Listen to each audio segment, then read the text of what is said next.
What's up, guys? It's your boy Reezy. Today's video, I'm going to teach you guys how to hire a good virtual assistant quickly and how to systematize it so that it's not a pain in the arse for you like it was for me, or how it usually is. I'm in the warehouse. Yeah, I'm super busy. This video is basically a way for me to take a break right now because I got a lot of work to get back to. But yeah, also wanted you guys to know that we started a inventory consignment service. So if you have books or CDs or DVDs that you're restricted in, or you're just unable to sell them on Amazon, you can send them to us and we will sell them for you and break bread with you. We have a really great system. We're actually working on adding an affiliate structure into that so you guys can make money referring us to others. To check that out, go to reezy.biz, reezy.biz. Hello to those of you that are here right now. Please smash the like button and share the video out. For some reason, I can't see any comments on the screen. Maybe we don't have any. Maybe. All right, there we are. Hi, Mohammed. How are you? Okay, guys, so enough of that fluff, because I know someone's going to comment. The video starts at 1:18. Skip to the video.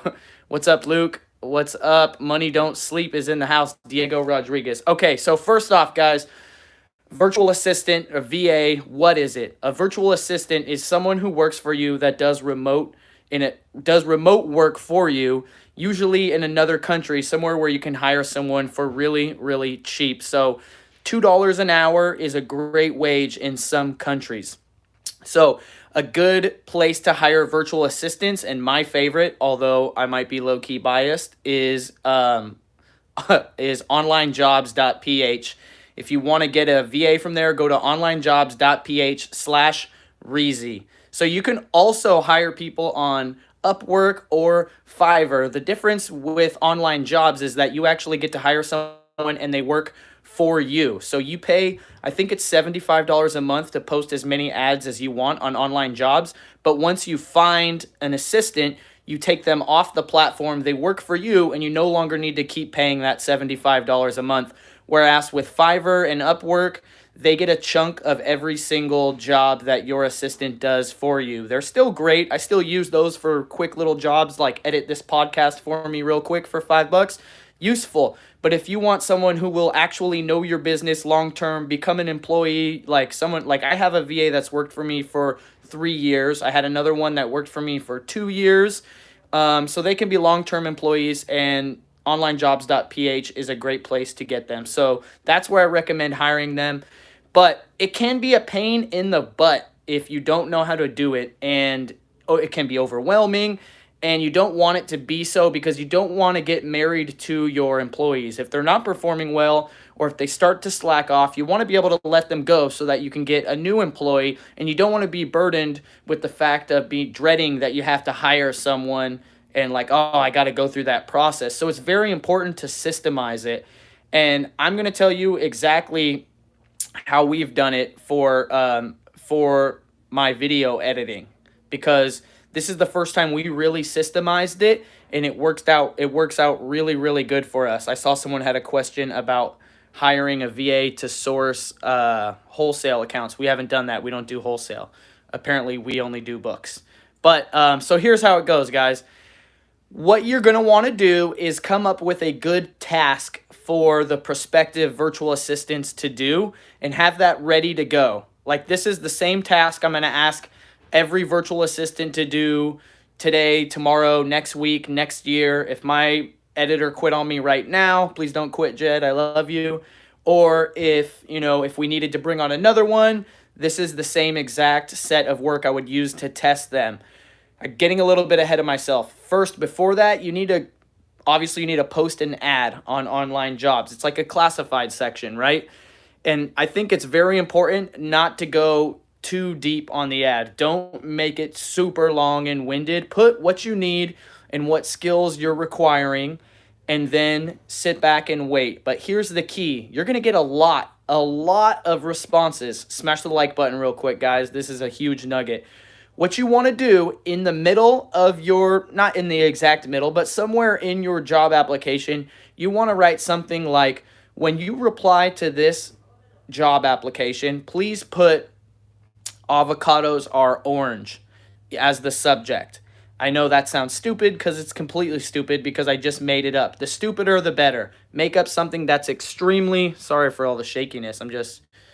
Apparently I'm over caffeinated. Make up something that's incredibly stupid and then ask them to reply with that. So now let's say you get 100 or 500 even replies for the job, but only 10 or 15% of them put avocados are orange in the subject matter. Well, now you know that those are the only ones you need to look at because the other people didn't actually read the whole thing all the way through, or they're just mass responding to job applicants, or they, their English isn't great, whatever. Those aren't the ones that you want to work with. So there's only one type of person that I like that replies differently is when someone replies and says, like, why did you want me to write avocados are orange? That makes no sense.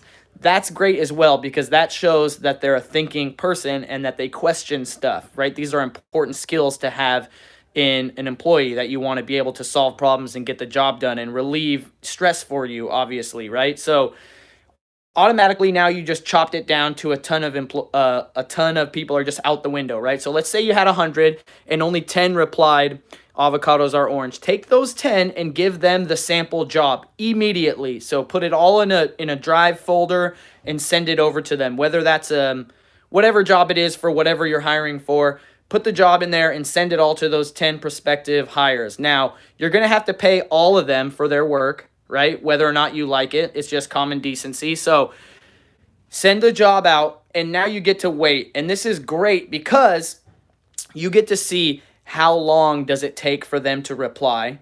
Do they even reply with the finished job? And then, of course, how good is the job? And those are all different metrics that you can use to evaluate an applicant. So people that don't come back with the results, boom, they're out automatically. People that take longer than 3 days or 2 days or whatever you want, they're also gone. But some people, maybe they reply in like 6 hours and you're like, damn, you really want it?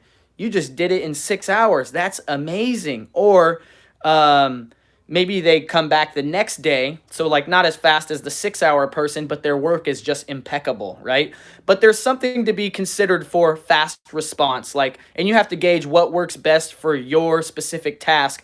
Would you rather someone whose communication is impeccable and gets back extremely quickly that you can train and they're trainable, or someone who maybe took 2 or 3 days, but the work was impeccable versus, a little bit lower quality? That is subjective. You need to make the decision on that.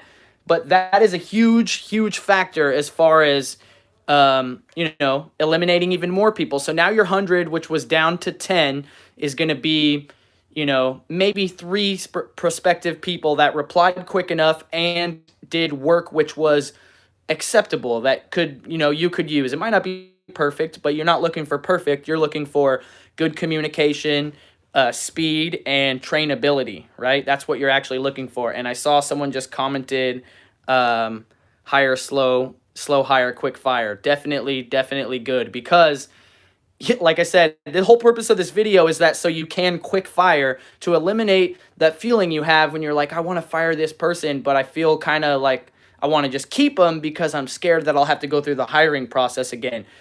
The goal is to get better at hiring and systemize it so that you don't have to be worried about that. You know that on Monday, you could post a new ad, and by Friday, you'll have a badass person to replace the one that just quit because you have a system for it and you got it down. So now let's get down to it. So for me, and this is going to be different for all of you depending on what you're hiring for and what the prospective task is that you tasked the prospective virtual, I said prospective way too many times, virtual assistant with. So for us, I like to do for video editing. This is a great example for people who are looking for a video editor. And I'm sure you could be smart enough to figure out how to translate this to your specific task, job, or skill set that you have. And that is, I like to give someone like 20 to 25 minutes of footage for a vlog. And then with the instructions are just make me a good video. That's it. I do not give them a lot of instructions. And I want them to come back with a video that is something that I would publish on my YouTube channel, whether it's my main channel or my family channel. It has to be damn near ready to go with like maybe minor changes like, oh, you didn't blur my license plate or something like that. That's not something I'm worried about. But this is what happened. I have 25 plus minutes. I send it out to 10 editors. I get back 10 videos roughly. Some come in one day, some in two, some in three. The rest come throughout the rest of the week. And what happens is most people try to use all of the footage, right? All of it. The good editors are the ones that use the least amount of footage possible and make an entertaining video. So obviously my example is for video editing, but like I said, translate that to your niche, the job that you're trying to hire for, and the work that you task them with. So the last video editor that I hired, Jed, she's amazing. Hi, Jed, if you're watching this. I don't know if she watches the videos. She doesn't edit.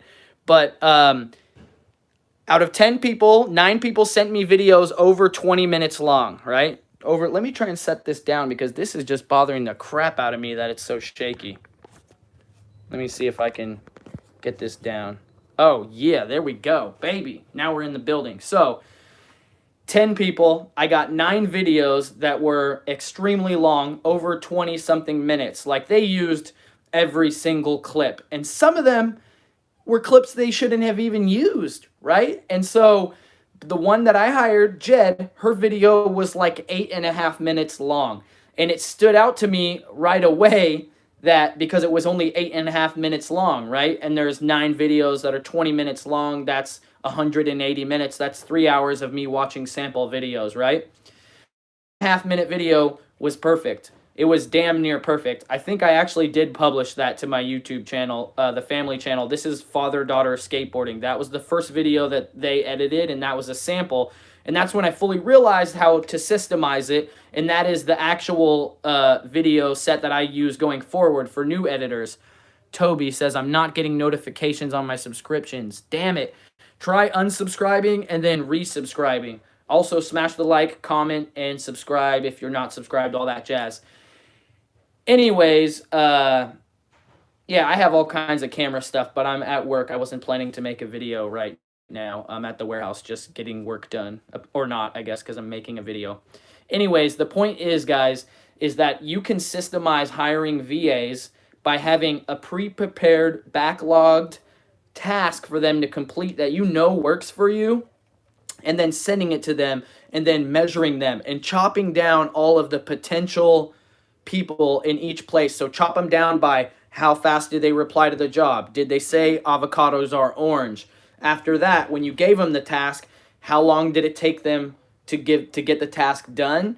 And then how well did they do it? And then you, as the person who knows how to do the job well, you can kind of use your spider sense to understand if they got it or if they don't got it. And that's subjective depending on what the job is and what you're asking them to do. But I've been editing video for damn near 25 years, if not, yeah, 25 years. And so I know when I see a boring video, I know what clips actually need to be used. I know I overfilm, but because that's what I want the rough work project to have a lot, have everything that it needs and more, so that you can cut it down to a perfect, statue of David, for lack of better words. And that has what helps me to not be afraid to fire virtual assistants and just to understand how to systemize it. So TLDR, if you don't want to watch the whole thing, and I'll put this in the description, hire on online jobs PH, post your ad, use a little keyword in the middle of the thing so that they respond to it and use that. Give them a pre-tasked set of skills, pay them for that, and then measure how well they respond, how quick they respond, how good they do, and all of that stuff. Let's see if we got a couple questions. I'll do like 5 minutes of questions before I get back to work. I'm low-key just chilling. I don't even know my job. I don't think I could explain it to a virtual assistant. Half my words are hand signals. That's hilarious, Linda. You could do it. I know you can. What kind of task to give them? Seemingly a crazy question. It depends on what the job is and what you're doing. So if, for example, let's say you want someone to write blog articles, I would find a good, and I'll just use myself as an example. If I was hiring someone to write blogs for my blog, I would want to be able to just say, hey, write a blog for this video, and then come back the next day and I got an excellent blog or something with minor changes and ready to go. So have a good video prepared that you know is capable of being turned into a good article, maybe because you've even written it into a good article yourself, and just have that ready to go. So when they apply, boom, give them this, wait to see how good did they do? Is it up to par? Is it not? And you know through your experience what kind of article that video is capable of becoming, and then you can judge their work. Okay, so Joel, I don't know how to say your name, D Joel, DJOEL. You're with Linda. You know what I need to do, just don't know how to explain it. So the best way to solve that is to just screen record your computer or video record yourself actually doing the tasks and take notes. If you have to watch back what you did and take notes, that's what you have to do. You might also have to have someone who doesn't know your job watch it with you so that they can say, what are you doing there? What are you doing there? Because I know what you mean as someone who's been doing something for a long time. You just do it and you don't actually understand kind of, all the little nuances of what you're doing. But someone from the outside can see what you're doing and being like, dude, what are you doing? That's a foreign language. And from there, you can go, oh, and kind of get into their shoes or their mindset a little bit and then understand that, yeah, what you're doing is foreign language and that's your job, is to break it down and explain it so that to simple terms so that you can hire someone. And I promise you, here's a huge nugget. I promise you, I would rather have a less skilled person that is more communicable and responds quickly and is trainable than a more skilled person that has poorer communication and they're just not as trainable. Plus, you're going to always get that person for cheaper. Let's see. Clinton Holtz with a book question. How do you keep track of your buy cost for bulk? Do you average the cost of the Gaylord over the books you send in? Curious for Caleb's tracking spreadsheet. No. So we do a fixed cost. Not like, so it's not like a cost of a Gaylord divided into the amount of books that we keep. It's every book has a fixed cost based on the average amount of books in the truckload based on an average book weight. The average book weighs about 1 pound. So we average the cost through pounds into books. And then the books that get recycled that we don't use, those are negative. I'm not an accountant, but those offset our taxable income because those are losses. So we pay about 7 cents a book. And so every book we can't sell is a 7-cent loss. And that is offsets our taxable income.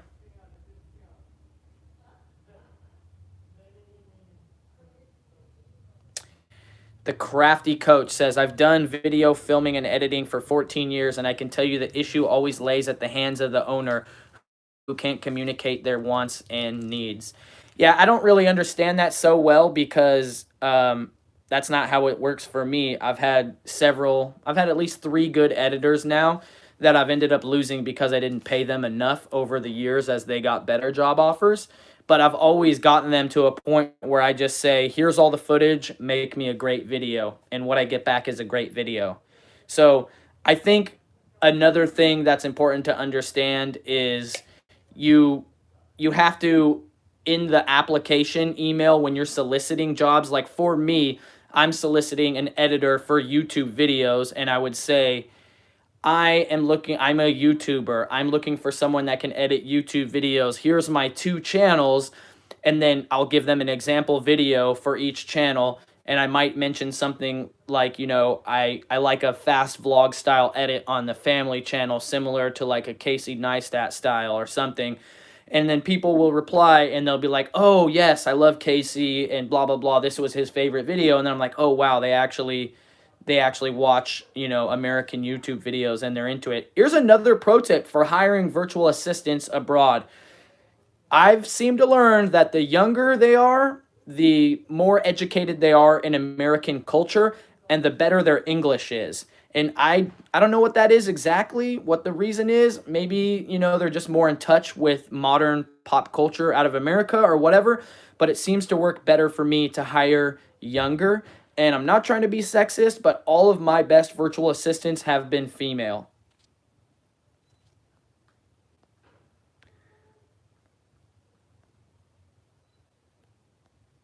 Let's see if we got any more questions. I'm trying to figure out the number of hours since I want to have my VA do some photo background editing for me, eBay, Posh, etc. You could try doing a per photo price. So time yourself doing it, see how long it takes you to do it, and then divide that across, maybe start at $2 or $4 an hour. Four would probably be better on a per unit job like that. And say if you could do 100, in an hour, and you want to pay four, so $4 divided by 100, that's obviously you can't do 100 in an hour, but that's a good way to start. Is how fast can you do it? What do you want to pay per hour, or what's the going rate per hour for that kind of labor in the country that you're hiring from, and then just spread it across. Lou says, just lost my job. I guess now I can try scaling this book thing full time. It sounds like you got to do more than try. You got to do it. I don't know if that was a Bruce Lee quote or just a fake quote that the internet said was a real quote, or wait, maybe that's Yoda. Is that Yoda? Try, or do not. There is no try. Damn, did I just confuse Bruce Lee with Yoda? Why do I feel like Yoda was inspired by Bruce Lee? The Crafty Coach says, Reezy, thanks, by the way. I'm into my second month. I called you a few months ago on your live call. You were fired up about me wanting to scan everything in stores. I did 540 in the last 45 days. Awesome. Amazon took a lot of fees out. Yeah, they do take fees out. It's important, guys, to understand how the fee structure works on Amazon. But also good news for you guys. The live shows are coming back. I'm coming back for my Monday spot. I'm going to be doing more interviews with even more people, bigger names. So like anybody you guys want me to interview, comment down below. Anybody. Now that I've interviewed Gary Vee, I'm going to parlay that into more interviews with bigger people. And I got a new microphone, and even more importantly, I got a new mix board, and that mix board supports telephone in through Bluetooth and through cabling. So there's no more of me holding the phone up to the microphone on speakerphone. Those are the old days. We're going into the new days of the phone being connected directly to the mix board and me being able to control the caller's volume separately from my voice.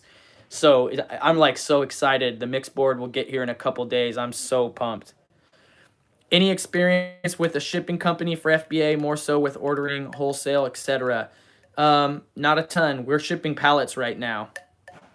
So not mean is that I can interview, or it's more likely that I can land interview with big people. Since I did Gary Vee, you can say, hey, I do this interview show, blah, blah, blah. I interviewed Gary Vee. Here's the link. And then, they'll be like, oh, shit, he interviewed Gary Vee. Sounds like I'm going to sign up. So hopefully we're going to parlay that into some bigger interviews for you guys and get insight into entrepreneurs all across the board, not just reselling, but, how did people do like what we're doing, and how did they go from making 100,000 a year to making millions a year, or, owning a huge empire, like I would like to interview Richard Branson. So I know I have lofty goals, but that's the only way. What did they say? Shoot for the Mars, land on the moon, or something like that. What task you wouldn't let a VA do? I'm thinking my favorite tax type documents such as Excel, receipts. Honestly, there's not a lot that I wouldn't let a VA do. Anything. Bank account stuff, PayPal, whatever. Whatever can save you time is what you're going to do. All of that stuff is like, if they were to do anything illegal, you could pursue prosecution. But also, when you hire on onlinejobs.ph, there's like a score thing you can set. I forget what it's called, but from the bottom to the top. And you'll get more applicants if they're, I think it's called ID verification. You'll get more applicants if it's less verified, but you can put it up higher to get better qualified, verified, people. Also going to cost a little bit more, but you'll get a lot less. Yeah, ID score, verification. Make sure that you're not messing with no punks. Let me give you guys a quick little, how many books should I aim to have in my inventory by the end of the month? I need to set some goals. Get 1,000 in there, 100 a week if you don't have a goal. Let me see if I can turn this around real quick. So this is, let me back it up, guys. This is our main listing room. As you can tell, it's a freaking mess right now. These are all books that are stickered right now that I'm about to box. I've already started boxing them. Had to take a little break. So those boxes are the ones that are already boxed with box contents. There's a few boxes. I need to bring in much more. Oh, I already brought them in. I forgot. I brought in 120 boxes. All of these are stickered, will be boxed. Yeah, that table's been leaning for 10 years. It's good. It's solid good. I don't recommend the folded tables because they're not as sturdy. The folded ones will automatically like always bend. Over here is consignment shipments. Those will go out next. Here is some books that we're having problems with. They didn't get stickers printed. This box is all type-ins that need to be listed. Here's my amazing desk, which is made out of a box of books and a piece of wood that we found in the warehouse. Here is all the first money that we made in the warehouse that was actually found in books. So that was found in books, right? Piccolo, just cuz, right? And this is our buyback room. So all of our workstations are labeled with skateboards because we just try to make it cool around here. Just a little motivation, inspiration that I put here. But you can see this computer is where we're running the buybacks on. We got a barcode scanner. We got an external number pad just because it's so much faster than this chintzy little number pad right here. That thing's whack. That thing's not whack. And the buyback books get brought here from the front. And we wrote it in Portuguese and English because the employees are Brazilian. They speak Portuguese. So just a little, help them out a little bit. But yeah, books that are not worth money for us to sell, but are popular enough, make it back here. They get ran through the computer to see if any of these sites want to buy them. So like Book Monster or Pals or Textbook Rush or Rent Text. And these are the type of books that they're buying. So these aren't worth any money for us, meaning we can only make less than 50 cents on these or nothing. And so they end up going back here. And then this shelf is more FBA books that will make it out here once there's room and this stuff is shipped off. Over here we keep supplies like labels and tape and toner. But yeah, I don't even know what those are. I'll get to you when I get to you. But yeah, it's a mess. But we're working with what we got. I would take you out to the main room to show you the sorting table area, but I have team members out there right now, and I don't want to bother them because that's... I'll give you a quick peek, though. Check this out, though. I made a little... hold on. I made an inventory chart to just keep track of stuff that we have, and, you know, so we know when we need to order more toilet paper. Hold on, a quick sneak out here. Hi, guys.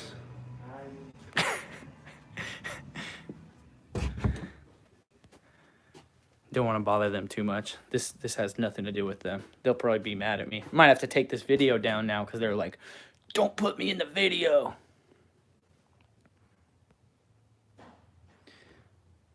Let's see. Boom. Thank you, Carol, for deleting some messages. I appreciate that. Some people are really bored. How do we... There we go. I think we blocked some people. I don't know. How do you even keep commenting? FBA? Yeah, these are all for FBA. Awesome. Thank you for the all of the comments because those all help to trigger the YouTube algorithm that this is a popular video. I appreciate you. Every comment that we get is appreciated. Oh, yeah. Here, check this out real quick. I got before we take off, I'm going to show you guys a couple things. So this is a self-portrait that Luna did of herself a few years back. I'm going to get a tattoo of that. And this is a picture she painted of a dog taking a poop, which is also pretty amazing. What was that comment? That comment says, did you ever think about when you started now that things are different? Yes. I do see you, Ryan. I do. Things are a lot different now. And honestly, I feel like I've learned more in the last 3 or 4 months doing this bulk operation about being an entrepreneur and what it takes to be a leader and lead a team than I learned in the last decade of being an entrepreneur. It's just a lot different, right? It's totally different. But yeah, I don't know. That's a whole nother video topic that I would have to do, but I definitely learned a lot. A lot of things are a lot different. Let's see. Can you explain a little? Just joined and a beginner. You could rewind the video, I guess, or wait till it ends. But I did a brief overview about how to hire virtual assistants and how to make it painless so that you can get it done quickly and not be tied down to your employees, even if they are amazing. And they, because sometimes you got to let people go, whether it's for cost because you can get other workers for cheaper, or you just don't need them anymore, or whatever. And you don't want to be a slave to your hire because you're scared to hire someone or whatever. Hi, Riley.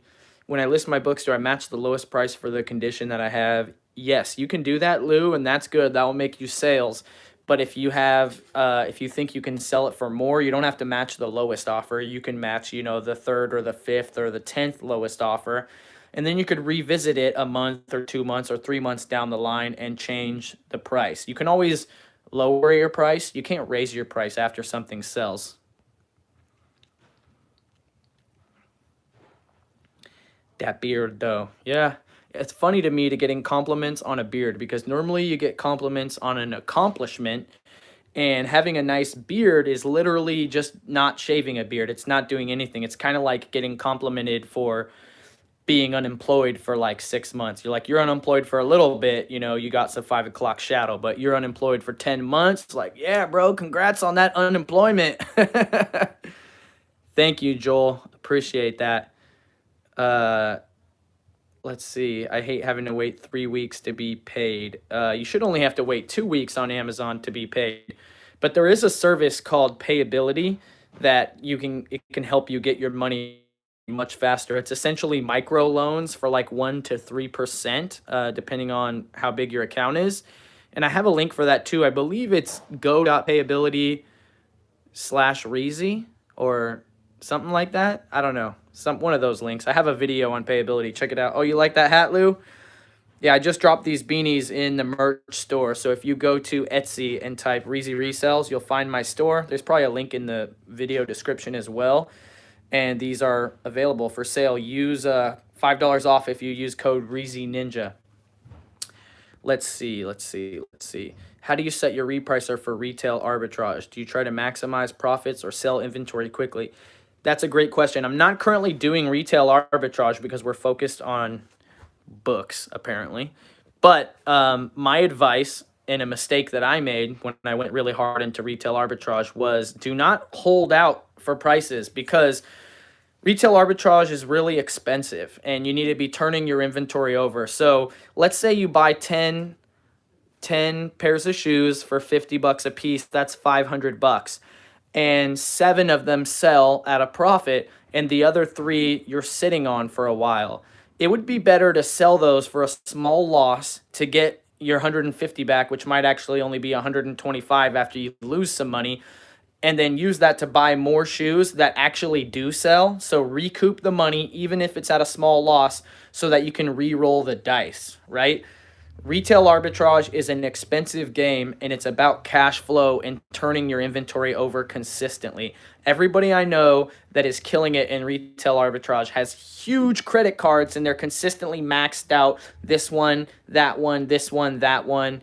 It's all about cash flow. So the biggest RA sellers, like the biggest shoe sellers, have a very small margin of profit. They're spending $50 cost of goods for a pair of shoe, and their average profit is $7, but they might be selling 1,000 pairs a day, right? So it's all about turning inventory over and cash flow. If you're a one-man show who doesn't have employees to pay, you can do a little bit different model. But if you have employees to pay, or you have a salary that you need to be pulling out of that business to pay yourself, you better be damn sure you need to keep turning that cash flow over.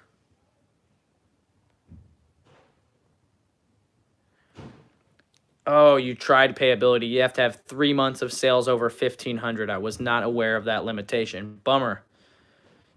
I guess you could, all you got left is credit cards. Just scored a thrift at the thrift on a pair of Golden Goose Superstars for 450. Retail is 300. Get your nads pumping.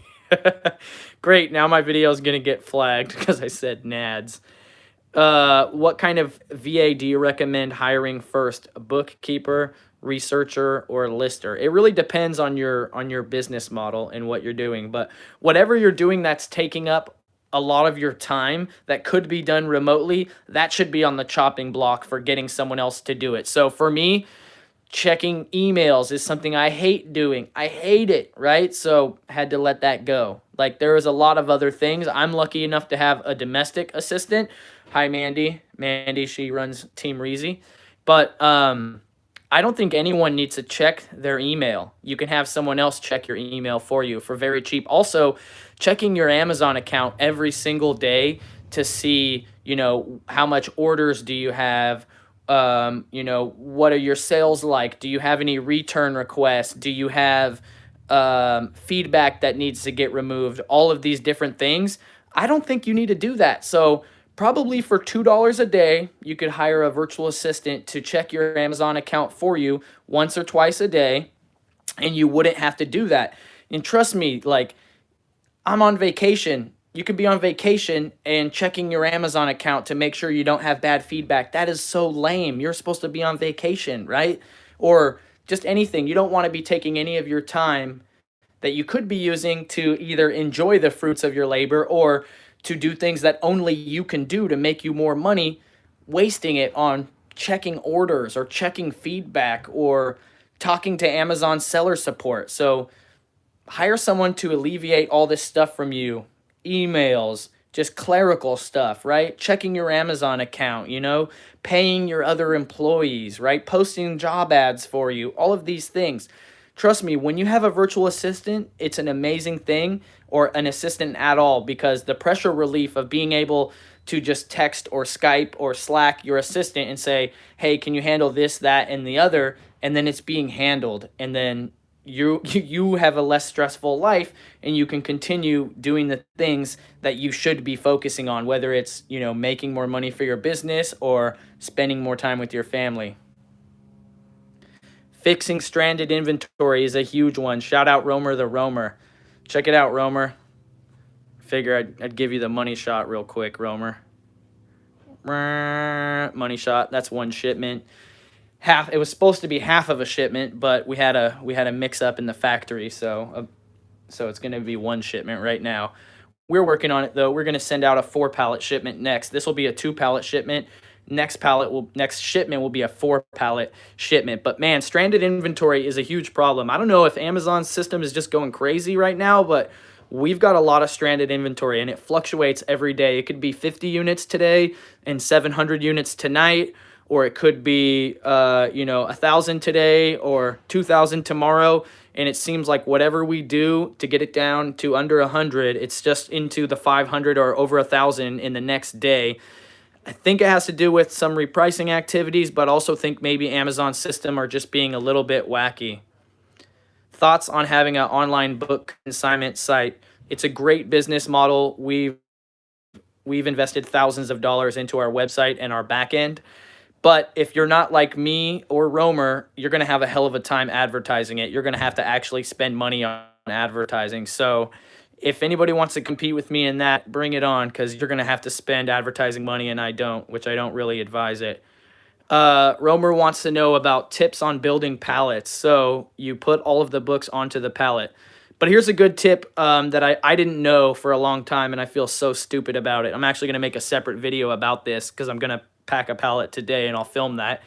When you make your pallet, make sure you choose your freight class as 65. Do not choose estimate my freight class. Choose freight class 65, which is the freight class for packed books, approximately the density that books are. And that will, I've been told, save you a lot of money. So I'm hoping to get it down from 18 or 19 cents a pound down to that Latin pickers price of like 8 cents a pound or 6 cents a pound. I know we need to do 3 pallets. For us, for our location to the distribution center, we have to do 3 1,500-pound pallets to get that really incredible price drop. But are we going to get an even better price drop when we do freight class 65. Yeah, wrap it up starting at the bottom, tie it around the bottom, twist it up, go back the other way. Do you mix media and books on pallets? I try not to, Romer, because CDs and DVDs are so damn fragile compared to books. Um, but I will put CDs or DVDs on the top if we do have them. We don't usually have a ton. Like, we're not personally doing any ourselves. I think I would actually pee my pants if we had to do Gaylords of CDs and DVDs. It would just be madness. But we do accept them for consignment. So we are processing those, and they do go on the top of the pallet. But we don't mix them in the boxes with books because they'll get crushed. The books are so heavy.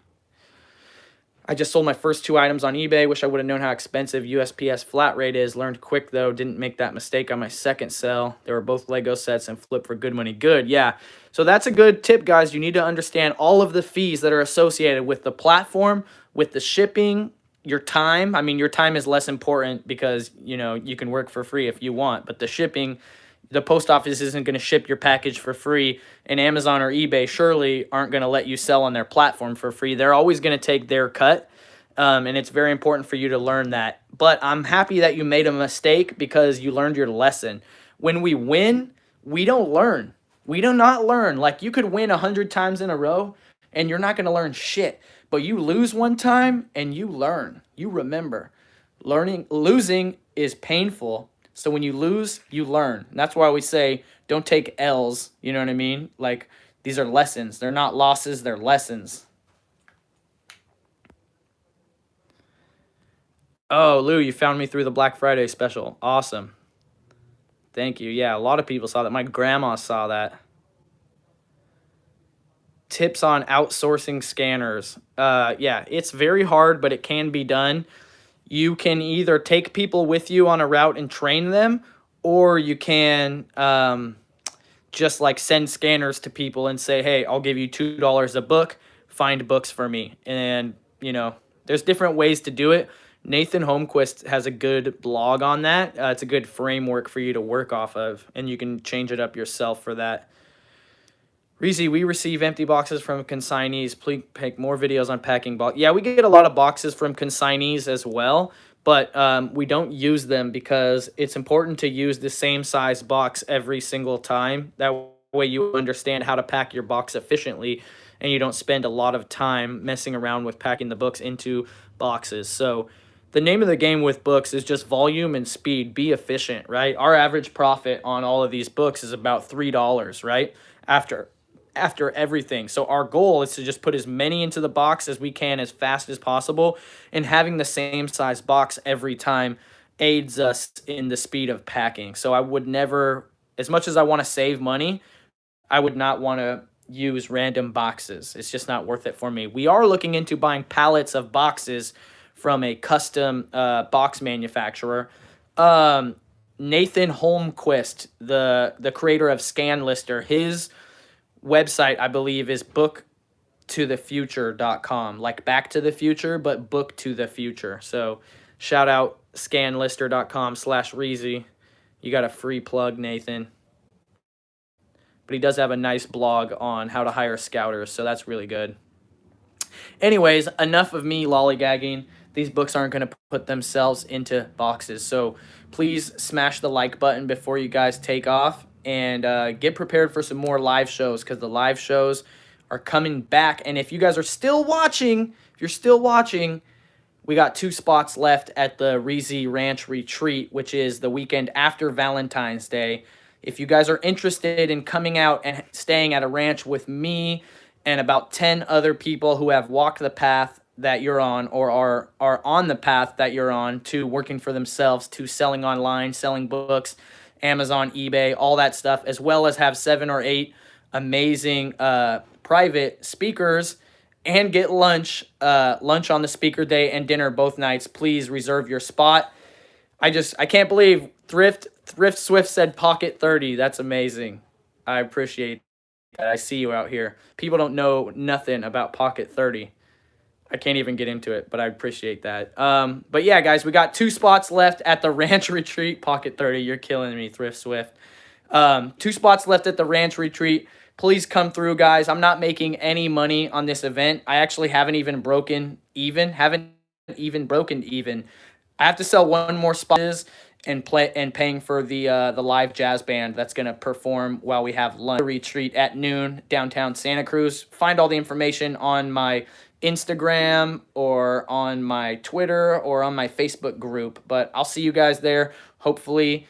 And as always, if you ain't flipping, you slipping. Peace.